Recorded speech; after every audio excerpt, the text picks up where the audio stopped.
Kaakati bano abatumbaavu be mulaba baddira ne beegabanya akasiimu ke bayita Service Award Mpuuga ne banne, naye kati ebitambula ebintu byamala okuba bijjako tebalina gwe bawaayiriza, tebalina ng'eki gye baakiggyako ne batandika okweteekawo embeera ne beeroopa ne mu kkooti. Mma nkwanirizaako gwe neeyeekumira ku UG Updates TV nkutegeeza nti okola ky'amaanyi nnyo yonna gy'osinzira okuba ng'otuwuliriza okwekumira ku mayengo gano aga UG Updates TV. Kutegeeza yonna gy'osinzirira mikwano gyange mwenna abali e Bulaaya abali emitala w'amayanja nnyongera maaso n'okubalamusaako.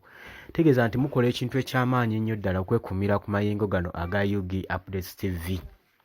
Mwebale nnyo, mwebale ddala gwe atandika kuba ng'osubscribinga kutegeeza genda maaso subscribing, sharinga, commentinga, likinga. Mukwano gwange okusinziira ku badde bitambula mu maaso ebigenda mu maaso n'okuwuddisa bannayuganda mu ngeri ey'ekimpatiira, twagala okumanya kati ebyo kkooti omwami ono omulamuzi bye yasazeewo, twagala okumanya ani yawaabira bano abana mu kkooti. Twagala omuntu yeesobola atugende nti no nti gundi okuva mu opposition kubamu ku batuwaayiriza be baatuloopa mu kkooti baleme kuwuddiisa bannayuganda nga bagezaako okubateerawo mu ngeri yonna gye basobola okwesikeepingamu ekintu kino. Jjukira ono Solomon omu ku baalya emiliyoni 4 ye eri mu constituency ye baakuŋŋaanya emikono egisukka ne 3 nga batuuze baagala okumuggyako nga tebakyamwetaaga ku ntebe yaabwe. N'avaayo n'agamba nti nno opposition be bamuli obubi. Kaakati ono ye embeera yali ebizze ng'aba constituency be baagala okumuggyako nga tebaagala mmukomyawo. Oba okitegeera. Kaakati Mpuuga kwe kukyankalana ne mukama we Robert Kyagulanyi Ssentamu era ali ku lubuuyi lwa nsonda anaatera okugwayo okuva mu kibiina ekya National Unity Platform. Kaakati embeera eyo w'ogitunuulira oba okitegeera ggwe mukwano gwange ali eyo.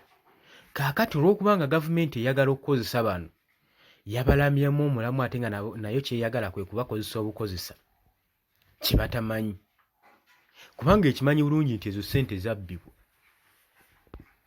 Tebaabakuba ku mukono nga olaba bano ba corrupt officers bazze bakwata batutte makomera, ba Namuju, ba Mawanda, tooliddeko nga batwala mu kkomera okuba nga baba akyuzinga okuba nga bakumpanya ssente.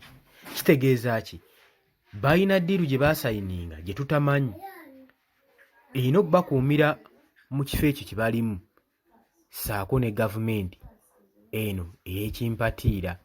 Tegeeza babasayiningisa ddiiru mu ngeri yonna tebalina ngeri ki gye bakivaamu, bali mu kalippo naye basirise.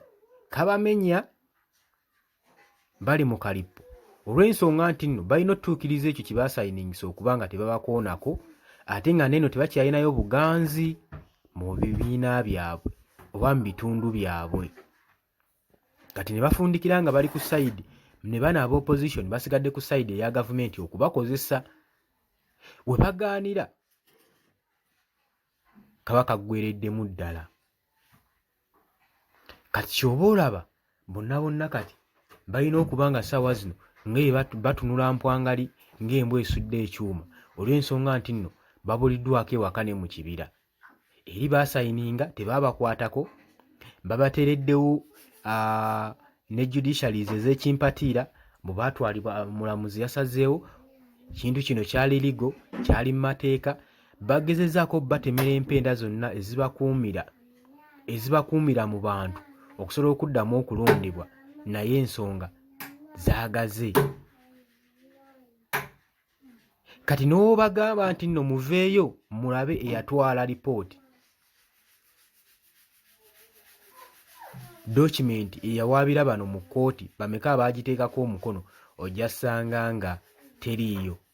Obasabe obujulizi obwakuŋŋaanyiza justifyinga kino ekyokuba nti nno omusango baagusinga nga tekiriiwo. Ye kati singa kubanga w'ogenda mu kkooti suubirayo ggwe awaabidde omusango kusinga oba ogusingisa oli gw'oba owaabidde.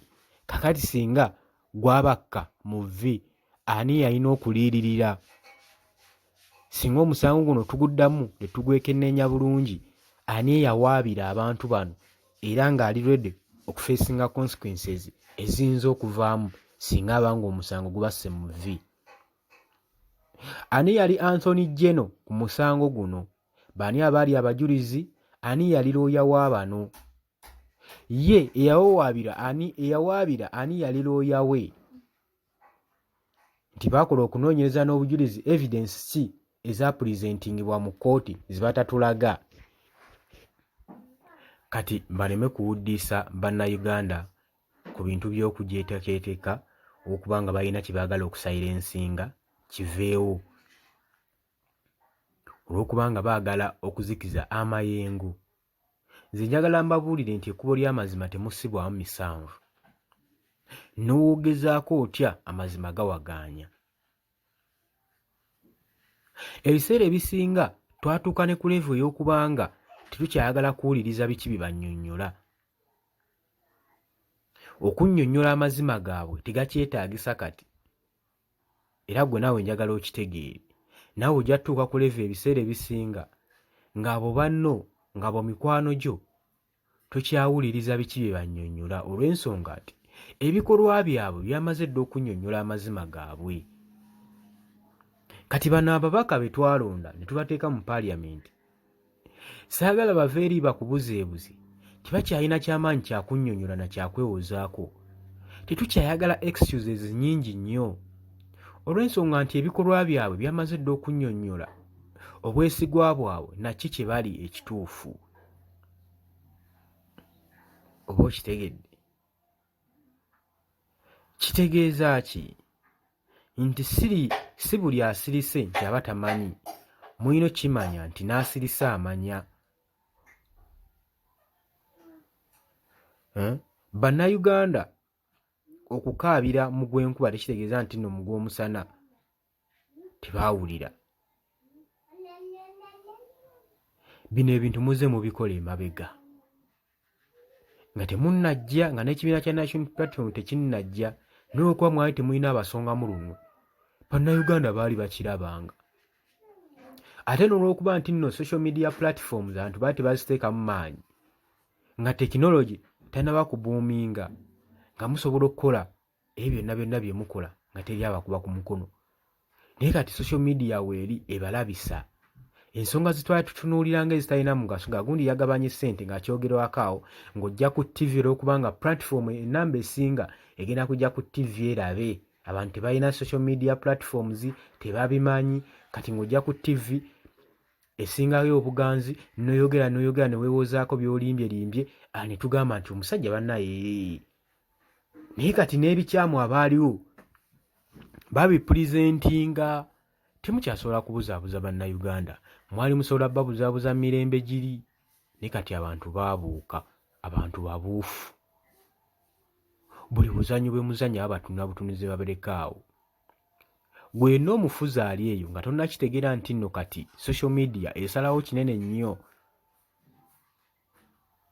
ku ntebe eyo gy'otuddeko, era nkusaasidde. Abamu mukyalina endowooza eyo, mentality eyo, mutunuulira ebitiibwa byammwe n'ebyo bye mubisa akatambaala. Social media yabyanjuluza dda. Ekyo mulina okitegeera. Bye mukola kati tebikyakola mawulire. Buli kintu kati abantu bakimanyi. Temukyasobola kuvaayo ne mubuzaabuza bannayuganda. Amujjanga ku TV ne mubuzaabuza, ne mwogeraawo obugerogero, ne mugamba kino, ne mwewozaako. Kati tekikyasoboka. Ekituufu mugenda okujja okwewozaako nga mazima twagalabye dda, nga n'ebikolwa byammwe byamaze dda otulaga amazima gammwe ki gye gali, nga temwetaaga kwewozaako nnyo. So nze mbakubiriza temutabananga tutwala ssente ku ma TV, ku presentinga, kugenda kuwaayo birowoozo byammwe, kwewoozaako ku bannansi. Bannansi bamanyi nnyo n'okusinga waggwe olowooza. Oba mukitegeera muganda wange? So mu kaseera kano ak'akalulu ke tugendamu sagala mbeere nga mubuzaabuzibwa. Era kati bano wenjogerera amaaso gabamyuse dda.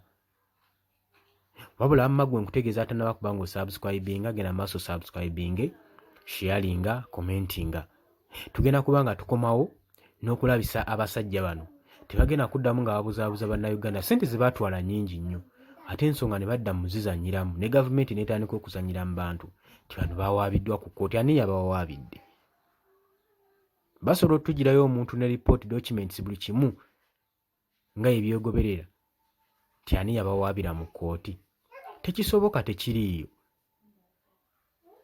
Kale wamma nkwanirizaako nnyo webale kwekumira ku Yugi Updates TV, nkutegeeza nti nokola kyamaanyi nnyo okwekumira ku mayengo gano. Yonna yonna gy'oli webale kubanga obeezezaawo amayengo gano. Watannaba kuba ng'osubscribinga, kubiriza genda mu maaso subscribinge, gwe mukwano gwange ali eyo. Nakugambye nti nno aba Pure Organic be bokka abasobola okujjanjaba ekirwadde ekya lusaazi. Bakubireko, bagambye half dose ya $50, dose eba ya $10,000.